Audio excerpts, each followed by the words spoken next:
সালামু আলাইকুম, চ্যানেলে সবাইকে স্বাগতম। আশা করি সবাই ভালো আছেন। আজকের তাবিজটা হচ্ছে গিয়ে বশীকরণ তন্ত্রমন্ত্র। এটা মূলত শ্বশুর অথবা শাশুড়িকে বশীভূত করতে পারবেন। তো এই তাবিজের সাহায্য সে বিষয়ে আমি আজকে ভিডিওতে বলবো কীভাবে করবেন। আপনার যদি শ্বশুর শাশুড়ি অত্যাচার করে আপনাকে বা আপনার কথা শুনে না বা আপনাকে নির্যাতন করে, তো সেই শ্বশুর শাশুড়ি আপনার বশীভূত করে গোলাম বানিয়ে রাখতে পারবেন। তো সেটা কীভাবে করবেন সেই বিষয়ে আমি বলে দিব।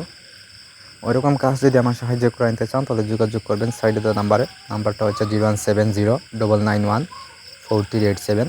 এই নাম্বারে ইমো, হোয়াটসঅ্যাপ বা সরাসরি যোগাযোগ করতে পারবেন। তো কাজের কথা, সেই কাজটা কীভাবে নিজেরা করবেন সে বিষয়ে বলি। এই যে নকশা দেখতে পাচ্ছেন, নকশা লিখবেন হচ্ছে তাদের কাপড়ের উপরে, শ্বশুর বা শাশুড়ি যারা বস করবেন তার কাপড়ের উপরে লিখবেন। মোট 2টা তাবিজ লিখবেন। সোমবার না মঙ্গলবার, মঙ্গল এবং অমাবস্যা পূর্ণিমারা দিয়ে যেটা লিখবেন। পশ্চিম দিকে মুখ করে বসে লিখবেন। জাফরান, মেশক, দুধের গাছের রস, গরুচেনা, খামসিঁদুর একসাথে মিক্স করে কালি তৈরি করে ওই কালি দিয়ে লিখবেন। তো লিখা হয়ে গেলে তাবিজ ঠিক নিচে দিবেন হয়েছে প্রথমে আপনার নাম, তারপর দিবেন ওই ব্যক্তির নাম, শ্বশুর বা শাশুড়ি যে হোক তার নাম দিবেন, দিয়ে লিখবেন।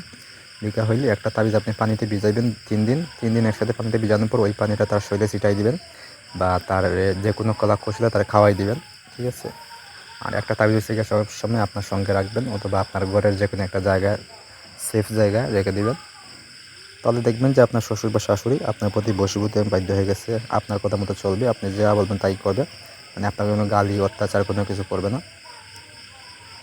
আপনি যদি তারে কিছু বলেন সে বরঞ্চ কোনো কথাই বলবে না। আপনি যেভাবে বলবেন সেভাবেই শ্বশুর বা শাশুড়ি উঠাউড়া করবে, চলাফেরা করবে আর কি। তো এই হলো কি আজকের ভিডিও। এখানে যদি কোনো কিছু বুঝতে অসুবিধা হয় অবশ্যই আমার জানাবেন, বুঝিয়ে দেওয়ার চেষ্টা করবো অবশ্যই। ধন্যবাদ সবাইকে।